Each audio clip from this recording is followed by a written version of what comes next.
राजस्थान के कोटा शहर की खौफनाक घटना, real horror story in Hindi. 3 years ago, Rajasthan के कोटा शहर की खौफनाक घटना, real horror story in Hindi. जिंदगी एक पहिए की तरह है जो घूमता रहता है। जहां से चीजें शुरू होती है वहां पे वापस आके थम जाती है। बिल्कुल उसी राह पर, उसी मोड़ पर हमें फिर छोड़ देती है। क्योंकि जिंदगी का हर पल हमारे कर्म और नियति से जुड़ा हुआ होता है। ये कहानी राजस्थान के कोटा शहर से जुड़ी एक सच्ची घटना से प्रेरित किसी के असफल प्यार और प्रतिशोध की है।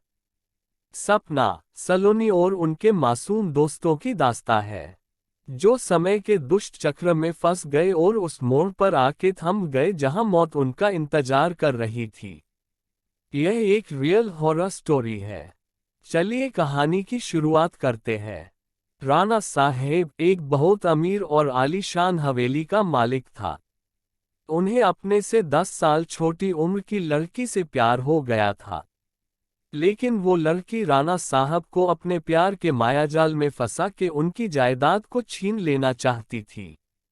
एक बार उस लड़की ने अपने प्रेमी के साथ मिलकर राणा साहब को मार मार कर जिंदा जमीन में गाड़ दिया। राणा साहब चीखे चिल्लाए लेकिन उस लड़की ने उनकी एक न सुनी। बाद में राणा साहेब ने मरते मरते शाप दिया कि मैं किसी को नहीं छोड़ूंगा, हर प्रेमी को मार दूंगा। जिस तरह मेरे साथ धोखा हुआ है मैं हर प्रेमी को मिटा दूंगा, मैं सबको मिट्टी में मिला दूंगा। और राणा साहब की मौत हो गई। उन दिन के बाद वो जगह और वो हवेली शार्पित हो चुकी थी। वहां जो भी जाता था वो कभी भी वापस नहीं आ पाता था। आज भी राणा साहब की प्रेतात्मा वहां घूमती रहती है। कुछ दिनों के बाद उस हवेली पे एक प्रेमी कपल वहां पे घूमने के लिए आए। सपना और रजत, उन दोनों की सगाई हो चुकी थी लेकिन शादी करनी बाकी थी। सपना अपने घर में किसी को कुछ बताए बिना रजत के साथ आई थी। सपना और रजत मजाक मस्ती में उस जगह पहुंच गए जहां पे राणा साहब जो जिंदा दफन कर दिया था। अचानक रजत उस जगह पे गिर जाता है और उसका पैर जमीन के नीचे घुसने लगता है। ये देखकर सपना डर जाती है और मदद के लिए चीखने चिल्लाने लगती है। लेकिन कोई भी उसकी आवाज नहीं सुन पाता है। सपना जब उस हवेली में मदद के लिए जाती है तो वही उसे किसी की के होने का आभास होता है। उसी वक्त तुरंत सपना गिर जाती है और कोई उसका पैर पकड़कर उसी जगह पर खींच के ले जाता है जहां राणा साहब और रजत दफन हुए थे। बाद में सपना भी उसी जगह पर दफन हो जाती है। कुछ दिन बाद जब सपना अपने घर नहीं पहुंचती है तब उसकी बहन सलोनी अपने पति समीर और कुछ मित्रों के साथ उसे ढूंढते ढूंढते उस हवेली पे पहुंच जाते हैं। समीर एक पैरानॉर्मल एक्टिविटी का एक्सपर्ट है। जब वो सब उस हवेली पर पहुंचे तब समीर को पता चल गया कि यहाँ पे किसी बुरी आत्मा का वास है। उसने सबको सूचित कर दिया। उसी रात को उन सभी के साथ कुछ अजीबोगरीब घटनाएं होने लगती है, जैसे कि नल से पानी टपकना, अपने बेडरूम में मिट्टी का आ जाना, रूम की खिड़की या अपने आप हिलने लगना, किसी के रोने की और चिल्लाने की आवाज आना। ये सब देखकर वो सभी डर जाते हैं और उनमें से एक भागने की कोशिश करता है, लेकिन राणा साहब की प्रेतात्मा उसे भी जिंदा दफन कर देता है। दूसरे दिन जब उन लोगों को पता चलता है कि उनका एक साथी गायब है तब वो लोग और भी डर जाते हैं। लेकिन समीर बताता है कि हमें यहाँ से बाहर निकलना है तो हमें उस आत्मा को बुलाना होगा और उनसे पूछना होगा कि वो आखिर चाहती क्या है। डर के मारे सभी लोगों ने समीर की बात मान ली और आत्मा को बुलाने के लिए तैयार हो गई।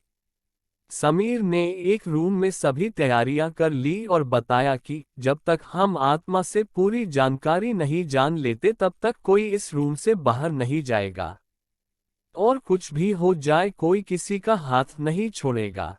समीर ने तंत्र मंत्र से आत्मा को बुलाना शुरू कर दिया। कुछ ही देर में तेज पवन और बिजली के साथ राणा साहब की आत्मा उस रूम में आ गई। समीर ने उस आत्मा से बात की, आखिर तुम चाहते क्या हो? तो लोगों को क्यों मार रहे हो? कौन हो तुम? राणा साहब की आत्मा ने कहा, निकल जाओ यहाँ से, मैं किसी को भी नहीं छोड़ूंगा, सब मारे जाएंगे। जो भी यहाँ आए गया उन सबको मार दूंगा। इतना कहकर वो आत्मा चली गई।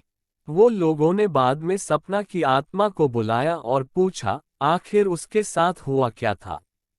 सपना की आत्मा ने उन सभी को सारी हकीकत बात दी और बोली, मुझे राणा साहब ने जमीन के नीचे दफन कर दिया है, प्लीज मुझे यहाँ से निकालो। सलोनी ने अपने बहन सपना से पूछा, राणा साहब की आत्मा को कैसे मारा जाए? सपना ने बताया कि जहां राणा साहब ने हम सबको दफनाया है वहां पास में माताजी का त्रिशूल है। उस त्रिशूल से राणा साहब की आत्मा को मार जा सकता है और इस महल को उनकी चंगुल से बचाया जा सकता है। इतना कहकर सपना की आत्मा वहां से चली गई। समीर, सलोनी और बाकी दोस्तों लोग तुरंत उस जगह पे गए जहां राणा साहब को दफनाया गया था। राणा साहब की आत्मा ने उन सभी को त्रिशूल के पास जाने के लिए रोका, लेकिन सलोनी की भी तरह उस त्रिशूल के पास पहुंच गई और उसी त्रिशूल से राणा साहब पे वार किया। कुछ ही देर में राणा साहब और उनके साथ वो सभी आत्माओं को मुक्ति मिल गई जिसे राणा साहब ने दफनाया था। दोस्तों, आपको ये कहानी कैसी लगी प्लीज हमें कमेंट करके जरूर बताएं।